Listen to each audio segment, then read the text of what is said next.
Miss Topolini, il concorso più chiacchierato di tutta l'estate, siamo al sesto casting, vi presento subito l'aspirante Miss numero 75. 75, un numero straordinario che poi svelerò perché. Allora, nome e cognome mia cara. Corinne Zaget. Corinne, di dove sei? Origine? Dove abiti?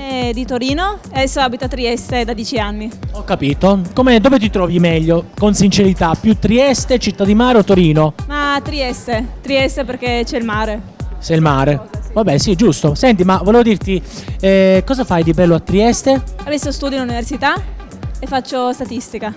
Statistica, bene, quindi hai un sogno da realizzare in particolare? Ma mi piacerebbe diventare attuario.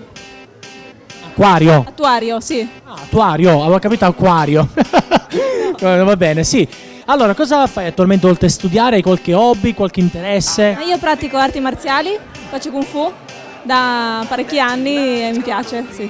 Parecchi anni cosa intendi? Da 25, 26 anni? No, 6, 7. Quindi sei già un'arma. Sì. Come mai il Kung Fu? Una delle più antiche, mi pare, arti marziali, non anche una delle più complete.